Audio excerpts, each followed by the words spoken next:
Welcome back to the show. Our book segment today. Great to welcome a man who's written a very fascinating book. It is called The American Experiment, Dialogues on a Dream. And, of course, you've seen him on his own television show, Bloomberg TV's The David Rubenstein Show, where he interviews just about everybody. And that's kind of what this book is about. Interviews with people in all walks of life, including Ken Burns, John Meacham, Billie Jean King, and Justice Sotomayor, all about the American experiment. That's what we're going to talk about today as David joins us by telephone. And David, good to talk with you. How are you?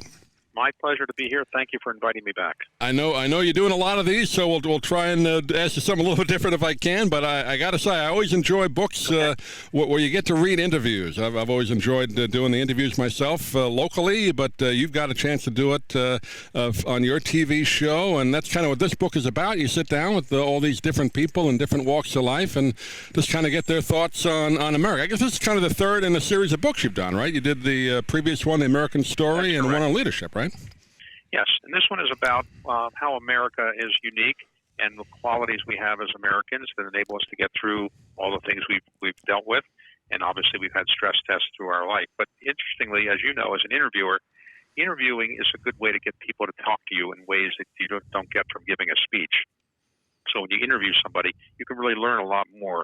And when you read the transcripts of interviews, you can learn a lot more than if you just read a regular prose book, I think. Yeah, I always find it interesting.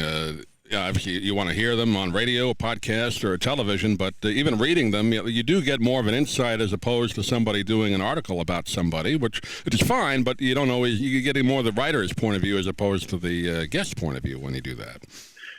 That's true.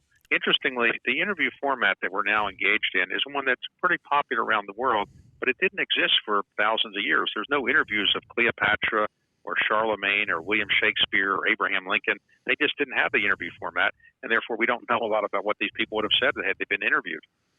Yeah, no doubt. I don't know if you remember, you just kind of brought back something up to me. Steve Allen did a show called Meeting of the Minds where he kind of somewhat created that. Went back in history and had actors portray famous people, like you just said, Shakespeare and other people like that in an interview format. Have you ever remember seeing that? I do, and also, but Steve Allen more or less invented the interview format as an entertainment form because at the Tonight Show, when he was the host here before Jack Parr, right, he really did interviews, and it was really kind of began this whole interview format that we now see on television. Did you kind of grow up with those shows? I did. I just, as a kid, always enjoyed talk shows as a kid, and that format, which you don't see on TV as much other than your show and maybe some, cable shows, but it used to be on late night TV all the time, or daytime talk shows had long-form interviews. Yes, they used to have shows when I was younger. Johnny Carson used to have longer interviews. Dick Cavett was on with longer interviews. Merv Griffin was on with longer interviews. And Phil Donahue had some longer interviews. Now you just see things that are snippets because I guess the attention span of Americans is much shorter than it used to be. Yeah, unfortunate that because I think it's riveting if it's done well. A one-on-one, Tom Snyder did it so well on his show for many years. Larry King on CNN and on radio. You miss that when you don't see that on TV. Anyway, we want to talk about the book. How did you put the group of people together in this particular book that you feature in this American Experiment? Well, I had about 50 potential interviews, and then I'd like to say I let the publisher decide because that way if my friends who I interviewed didn't get in the book, I can say I can blame it on the publisher. But obviously, as you know, whenever you're putting a book together, you can't have everybody in the book. So there's some people at the last minute I just had to take out. But it's a book that's designed to let people thumb through it. You can read it in the beginning, you can read in the middle, you can read at the end, and get a sense of what these people are like. Cal Ripken, what's he really like? Or Justice Sotomayor, what does she really think about civics? Or it's an interesting kind of collection of interviews of people who have made history and people that have written about history. Now, some of these you did, I guess, for your TV show, and others you did separately from the show, right?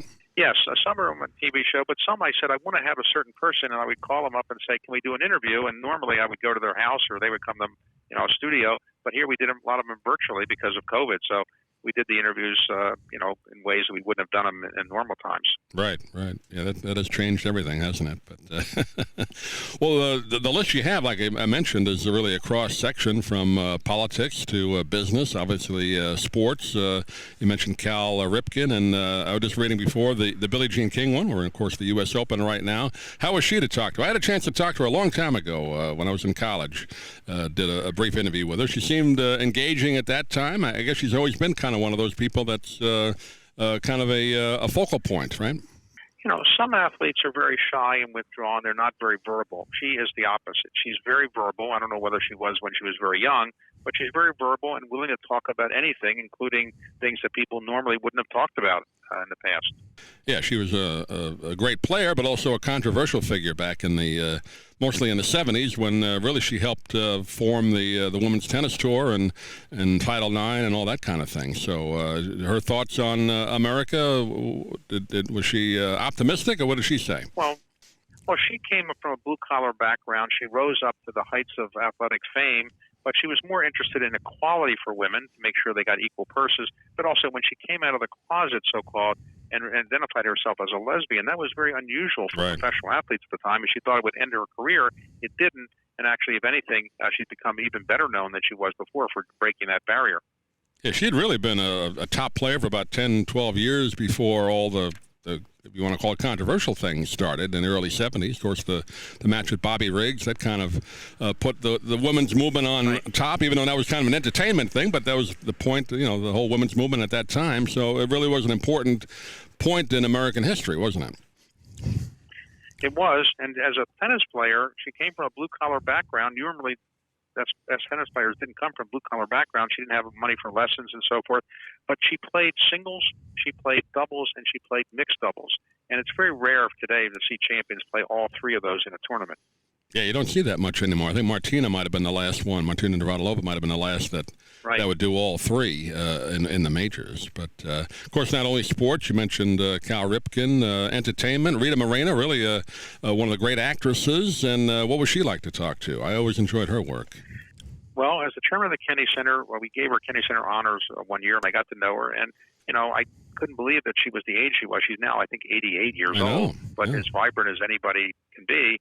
And she's won an Emmy, a Grammy, an Oscar, a Tony, really a rare person that's won all those things. Plus, she's received the Presidential Medal of Freedom and other things. So she's an incredible person and very, very delightful. She had a tragedy in her life where she committed suicide, or tried to commit suicide, I should say, because she was unhappy with the unfaithfulness of her partner, Marlon Brando. Right. And ultimately, her stomach was pumped out, and she was saved, and that's a great thing for everybody. Yeah. I've heard other interviews that she's talked about that, but thankfully that didn't happen at that time. And also still working today. I believe she's on that One Day at a Time, that TV show. So God bless her. And of course, she's still working, and I hope I'm working at 88 as well. That's right, both of us. Anything kind of surprise you? I mean, we have other people like Madeleine Albright you had on, Ken Burns, who does those great documentaries, John Meacham on civil rights. Any of these people that maybe you didn't know too well going into the interview that changed, surprised you a little bit? I knew a lot of them, but I didn't know everybody. And the people that I didn't know very often, I had to warm up to them, and they had to warm up to me because they hadn't been interviewed before. But if you've interviewed somebody before, it's a little bit easier than if you haven't interviewed them before, because they know you and you know them. But on the whole, I think most people are prepared to talk about what America means to them. And everybody I interviewed is an American. And this is a country people take great pride in, as they should. And now as we get the mark of the 20th anniversary of 9/11, clearly people are thinking about the country and patriotism and what we can do to make the country better. So it's an appropriate time to kind of talk about what makes America great, and that's what this book is about. Optimism pretty much run through all. I've read through most of the interviews, but would you say optimism runs through most of the people you talk to as far as America goes? Good. Yeah. I felt that people from reading. Yes. People who are high achievers tend to be optimistic. If you're pessimistic and you have lots of depression, probably it's harder to be that successful. Now, obviously, people with depression do achieve great things, but generally, most of the people I interview are fairly optimistic about the future because look what happened to them. They achieved greatness in their life, and they generally tend to be optimistic, yes. Yeah. Well, we have limited time today. Let me just mention the title once again, The American Experiment, Dialogues on a Dream. And we've been talking to the author, David Rubenstein. Of course, you can see him on his Bloomberg TV show. And, of course, you've got so many other things going on with your business interests and philanthropy. So thank you for that. As I speak for many who enjoy the things you've worked with, the JFK Center and all the other things. But do you have a website you want to direct people to? It's available everywhere, I imagine, right? Yes. We do. We have a website that has it, davidrubenstein.com. And we'll put a link on our website as well. But, David, pleasure talking to you. Hopefully we can do it again. Thanks for joining us. I'm Stan Brock, 30 years ago, I formed Remote Area Medical to help people overseas. But then we found generations of families in America isolated by poverty from the health care they need. Together, we can take dental, vision, and medical help to 1 million adults and their kids, right here at home in the United States of America.